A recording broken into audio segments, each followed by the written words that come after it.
Good morning, everyone. Molly Grover from the Dubuque Area Chamber of Commerce. So glad to have you with us this morning for this conversation with Senator Grassley. We are encouraging everyone to make sure that your phones are muted, your line is muted while we're listening. And also, please use the chat feature to submit questions during this conversation. Senator Grassley really wants to know what we want to know about, so make sure you have your questions ready.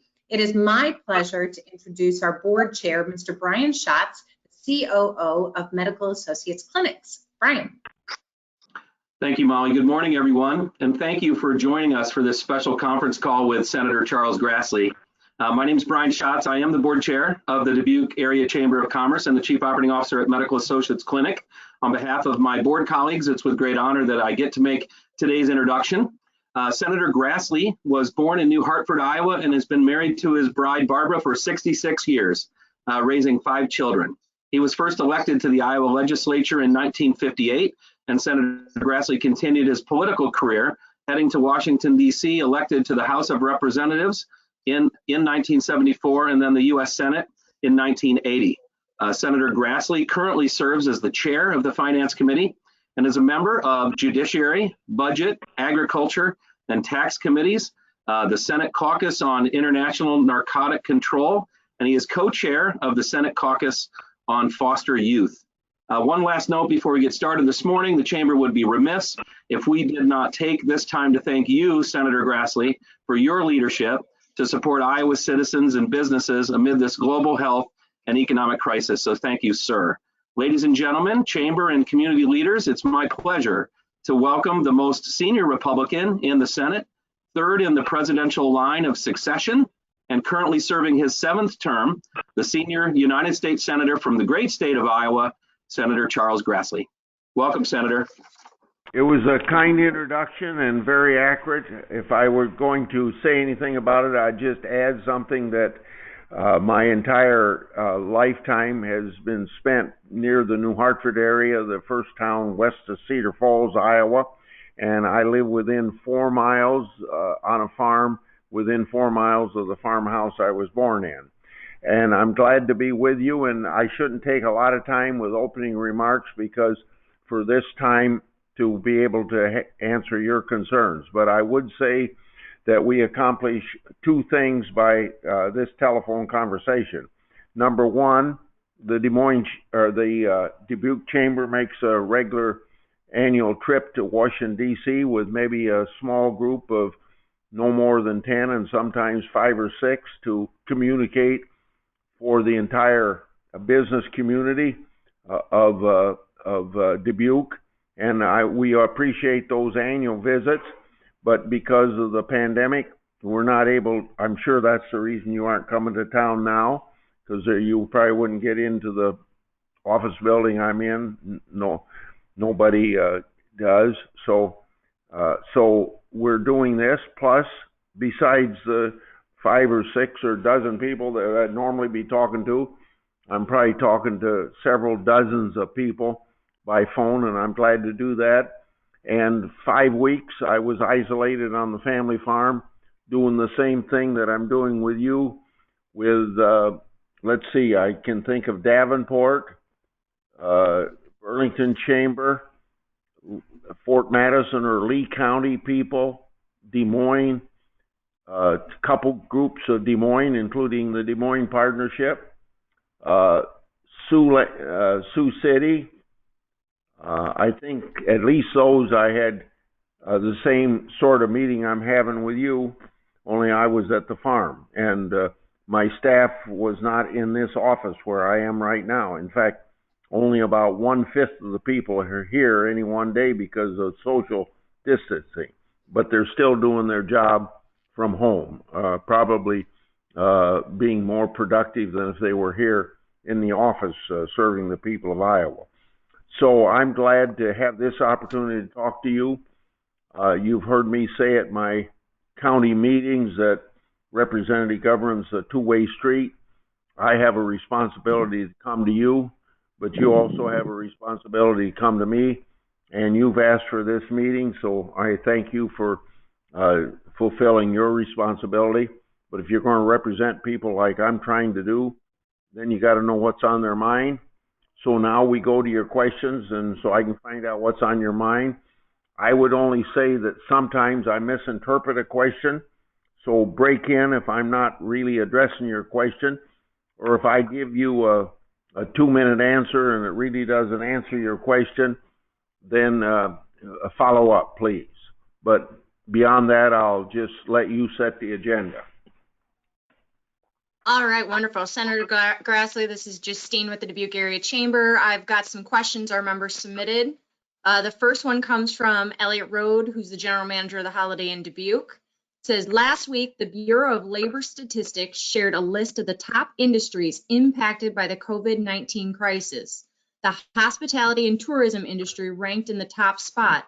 He's interested to hear how you see the recovery of this industry moving forward and what support the national government is planning to provide these essential businesses, especially hotel.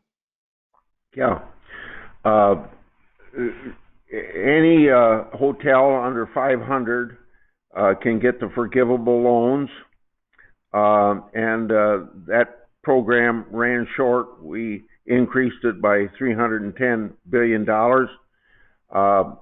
At least as of yesterday, there was a feeling we wouldn't have to add to it, but for the benefit of the Holiday Inn owner, I would say that if we come up short of serving small business, give equity, there might be money added to that.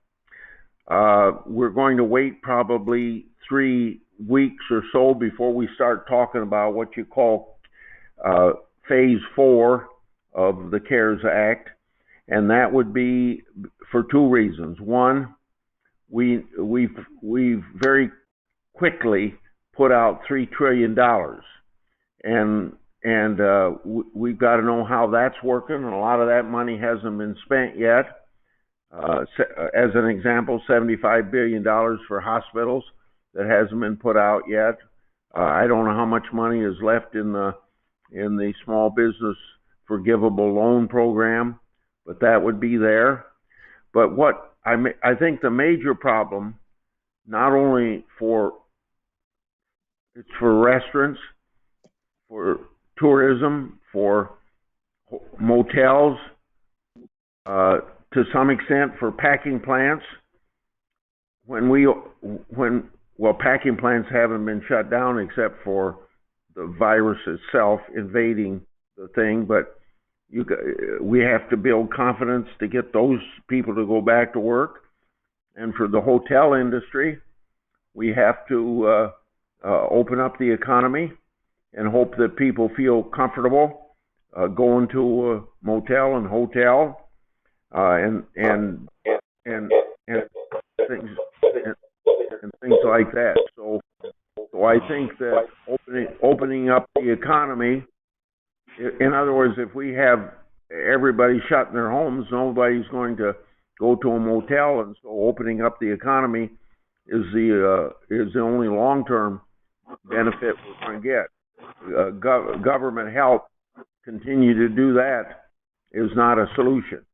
It's only because we feel the responsibility that in the 240-year history of our country, we've had pandemics, nothing like this one, but this is the only time the government's ever shut down the economy. And if there's fiscal conservatives that are listening, that feel that we're just throwing money, and to some extent we are, but we felt that the government shut down the economy, we got to get it up and running. And then after you get it up and running, it's up to the people to go to work, because the government consumes wealth. The government doesn't create wealth.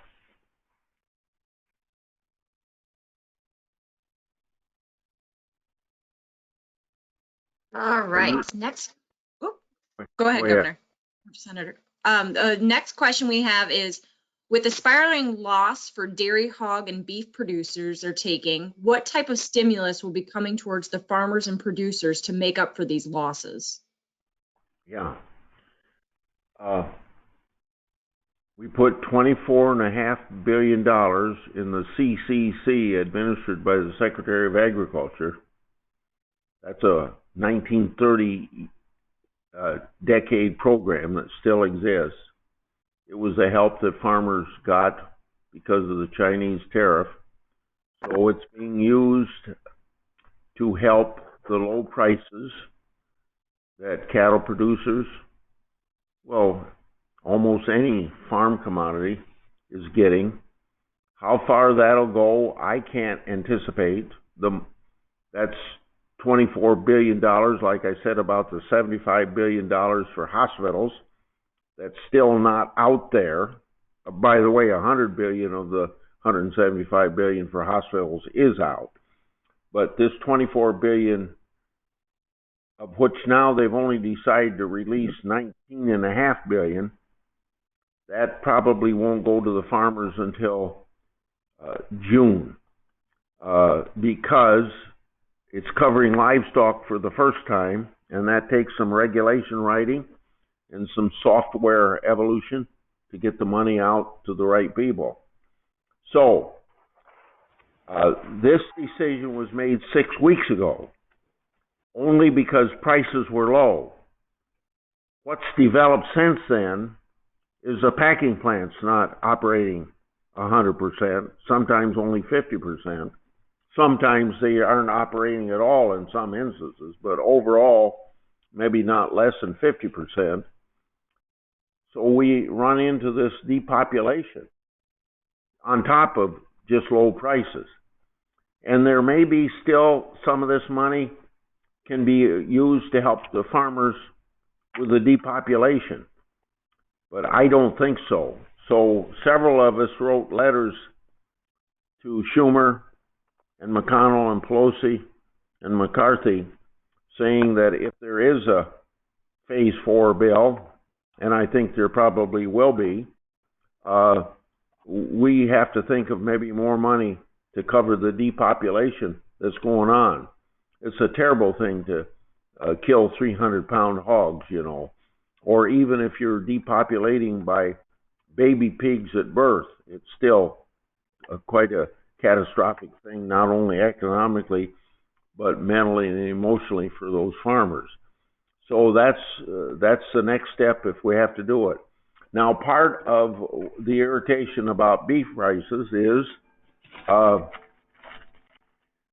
companies having 80% of the slaughter of beef, and farmers are losing hundreds of dollars per head on a 1,500-pound or 1,200-pound steer or heifer, and then by 67%, the price goes down there, and then by 25%, it goes up at the supermarket. So part of that's because so much of this stuff is forward contracted, and only about 20% of the sales are by negotiated price.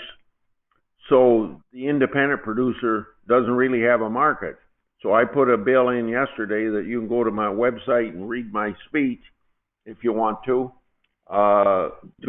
make sure that 50% of the sales are done on negotiated price to give the independent producer a better chance. The other thing is, a month ago, I wrote a letter to Barr and to Purdue to investigate violations of the antitrust laws of the Packers and Stockyards Act on manipulation and collusion and all that sort of thing. Last week, the president at a news conference said he was backing that effort by getting Barr to do some investigation. So I hope that's somewhat of an update of my involvement and where we are and what might have to happen in the future. All right, thank you. Molly, did you have a question? I do. Thank you, Justine. Senator Grassley, once again, thank you so much for being with us this morning and your leadership. We so appreciate you. We are hearing so much from our members, so I'm going to have several questions this morning, but I'm going to lead off with based on a communication I sent to your office last week regarding Fact 31 with the PPP. We have members that are really concerned, and I know that you're working on it, related to the PPP not being an allowable deduction, and that is causing a lot of consternation with some of our members. I know that you're working on it. Can you give us an update? Yeah, Now, I think I'm going to ask for clarification. We had three things that we found wrong with the Secretary of Treasury interpreting the CARES Act. I'll just name two of them. One was if you furloughed people and you were still paying them their health insurance, then you weren't going to be able to get any benefit from the program. We got that turned around. Then there was another one that you weren't going to be able to deduct the cost of wages if they were taking benefit of it. And on that one, we made it clear that it was our intent to provide for that so that we'd have as much liquidity for the employers as we could give them. And the Secretary of Treasury said he couldn't go along with that. But then we had a long conversation and went on for about a half hour a week ago Monday.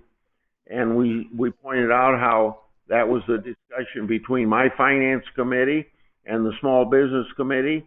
The small business committee and the finance committee had those conversations with the Secretary of Treasury as the Secretary of Treasury was begging for flexibility in the administering of the law, which we felt we ought to give anyway. And then that flexibility doesn't cover over to this. So he left it Monday at 9:30, week ago Monday at 9:30.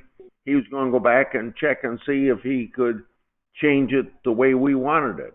But he felt the law was pretty clear, meaning existing law was pretty clear on that, not the bill we just passed. So we don't have an answer on that. So which one of those two are you asking me about? Senator Grassley, the second one, the one that you were just talking about. Okay. Well, it's still the jury's still out on that. So I don't have an answer for you. And I don't my tax staff on this call as well that you could fill in. Mark Warren, are you on? Well, he's probably not on. So I'm sure if we get an answer on that, whether we direct it directly to Dubuque or not, you're going to be able to read about it. But we don't have an answer yet. I was hoping that maybe Mark did have an answer, but I'm sure we don't have one yet. Well, thank you very much, Senator. We appreciate your attention on that. Another question that we're hearing from our members is concern over protection from lawsuits from employees, and want your opinion on this. Employers concerned that there could be lawsuits from employees that might claim that they got COVID at work. Do you have an opinion on that? Yeah. First of all, the opinion I'm giving you isn't going to be where we end up if we do anything, and I hope we can do something. But the pandemic is an act of God, and I don't see how you can sue God. But, lawyers aren't going to accept that judgment. So, I would say anything connected with this act of God couldn't be sued. So you can be sued, and we had a hearing on this with 6 witnesses yesterday before the Judiciary Committee, and I don't think you can read what my questions were of the witnesses, but we had people from convenience stores, we had other small businesses from North Carolina, we had the president of TCU because students are suing universities. That's 3 that were in favor of tort reform, and then we had 3 people like the unions that testified that you shouldn't have changed the law at all. So where we are is that Cornyn of Texas hasn't got a bill evolved yet, but he's working on a bill that would give some limits to lawsuits that I would, as a layman, I could only describe this way, that would probably narrow how you could sue, and with the goal of eliminating frivolous lawsuits or the number of lawsuits, because a week ago Monday, one of my colleagues gave this figure out, and I suppose you could get it off of the website if you knew where to go. But he said there's already been 771 lawsuits filed in the United States connected with the pandemic. So I guess my answer to your question is, I assume that you don't go as far as I said I wanted to go, but Cornyn's going to come up with a bill that I can vote for. But what that bill's going to eventually be compromised down to, I don't know. Thank you, Senator. Justine, go ahead. All right, Senator, our next question comes from Terry Goodman with the City of Dubuque. She says, we are grateful for the direct support to the cities in the CARES Act for the COVID-19 pandemic expenses. However, local governments are losing revenue, specifically sales tax, hotel motel tax. Dubuque is in the top 5 most visited destinations in the state, and road use tax funds. Cities are partners with the private sector in the rebuilding of the economy. And she asked that you please support flexible funding for local government in the next supplemental.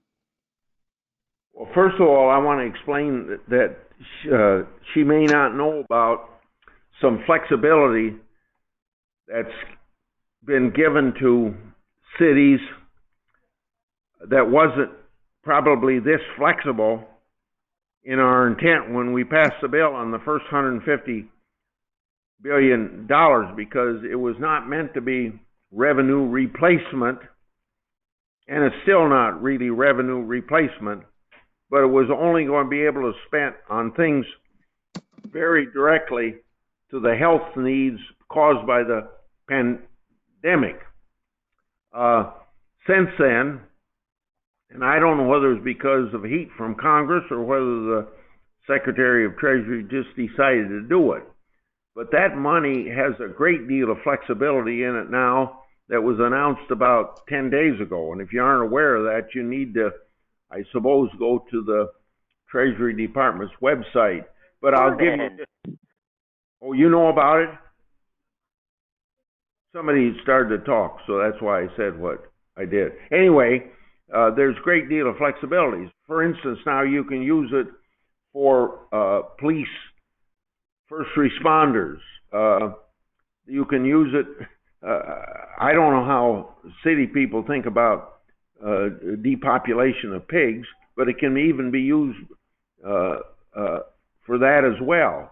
So states have, now I suppose though, I better clarify that the governor would have to agree to this money going to cities, that the $1.2 billion that Iowa got, but there's a great deal of flexibility what that can be used for now compared to just, let's say, hospitals and doctors and nurses and all that stuff directly connected with treating people with COVID-19. Now, that doesn't answer your question because you asked me about the future. So let me respond to that. I'm not going to take a position on that now, but I'm firmly convinced that if we have a phase 4, there's going to be some help for local government and state government. How much, I don't know. But there's two points I want to make in ending that conversation.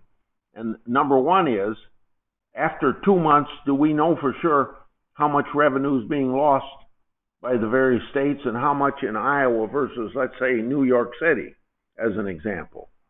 And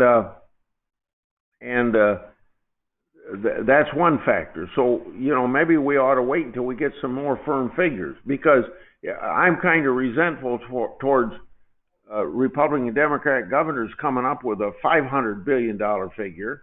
And then I see Pelosi coming up with $1 trillion figure. And then I see a compromise at $750 billion. What are they basing it on? I think we ought to have some intellectual basis for whatever we decide to do. Then I want to end with this. There is some resentment among some members of Congress by the fact that there's a lot of states that spend their money very frugally and aren't in any trouble, And I'll give you an example put forth by the senator from Florida. 8 years he was governor of Florida.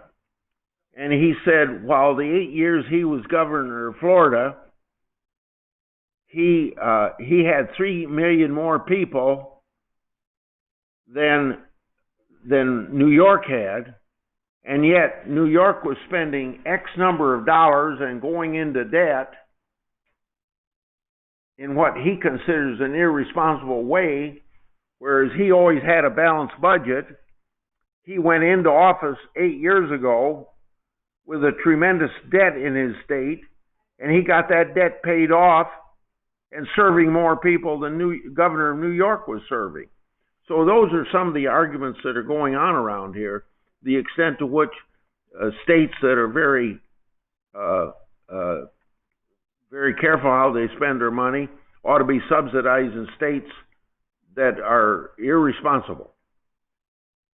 But I think there's still going to be some help. How it's going to go out, I don't know at this point. And I don't think anybody else does know.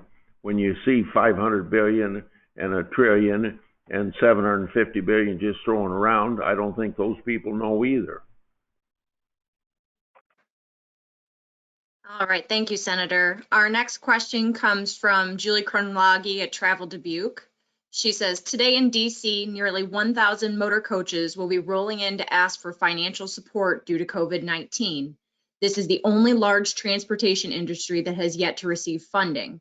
They transport nearly 600 million people, which is almost the same as the airline industry.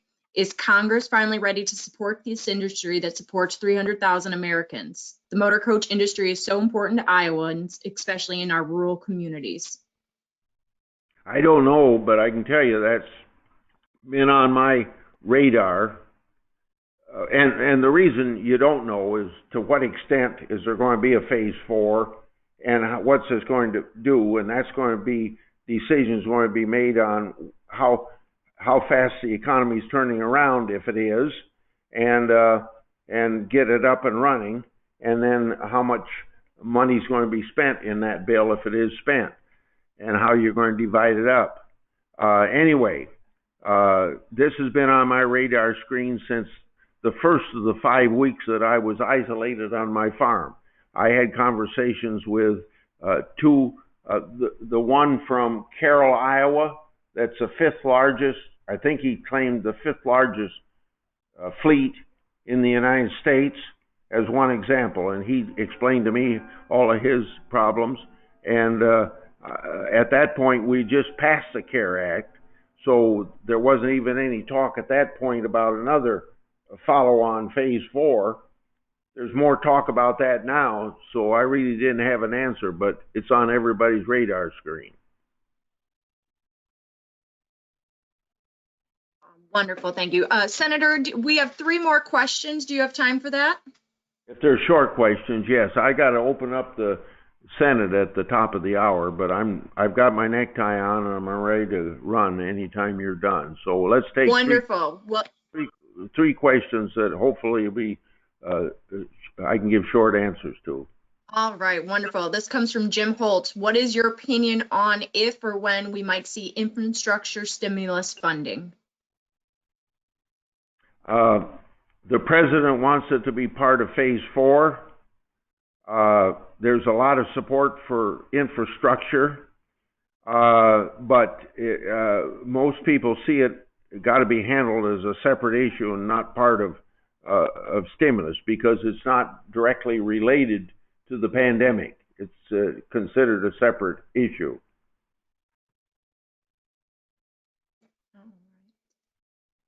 Next question comes from Barry Gentry at the Dubuque Area Chamber.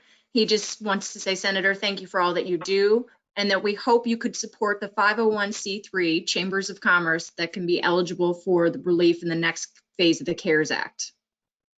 Well, if you were a 506, 50C6 or 7, I can understand the question, but if you're a 3, aren't you already covered? No, 501c6. I'm sorry if I misspoke. Yeah. Okay, yeah, I've heard that from 5 weeks ago too. Yes.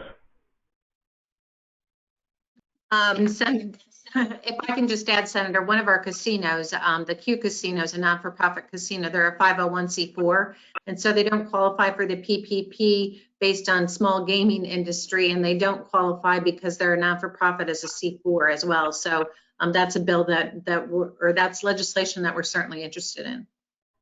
I think that it's more not whether you're small or big, it's whether or not Congress wants to be seen as helping gambling generally. Thank you, Senator. Okay. Is that the end of the questions? I had one more for you. Okay, go ahead. Healthcare coverage for marshalees was accidentally left out of the Welfare Reform Act of 1996. Prior to that time, they could access Medicaid if eligible. We ask that this oversight be corrected and also be included in the next supplemental. Dubuque has the largest number of marshalees in Iowa, and their community has been hit hard by COVID-19. I should know about something that happened in 1994 because I was here, but I don't have the slightest idea of what you're talking about, and I'd have to go back and check why they were left out. I know the reason why they were getting help for a period of time. It was because of the hydrogen bomb testing in that area in the 1950s and 60s. And maybe in 1994, it was felt that that maybe after 4 decades, for new generations coming on, there wasn't a justification for the sweeping help we were giving to those people because of the testing. But I don't know for sure, so I don't have an answer for your question. The question came from Terry Goodman with the City of Dubuque, and she's going to send the information to your office. Yeah, okay. Thank you very much. All right, and I believe that is all the questions. We want to be respectful of your time, Senator. Thank you so much. Okay, goodbye, and thank you very much, and don't forget to keep in touch with us. So I don't have a figure for Tuesday yet, but the figure I got for Monday is we got 2,700 emails over the weekend, and we try to keep up very well. We're 21,000 behind. We're normally we're probably only 3,000 or 4,000 behind, but we get them all answered. So I always say to people at my town meetings, if you don't get an answer, let me know that you didn't get an answer, because sometimes things fall through the cracks. Thank you. Thank you very much. Senator Grassley. On behalf of the Dubuque Area Chamber of Commerce, we appreciate your tireless efforts. Thank you so much. Okay, goodbye.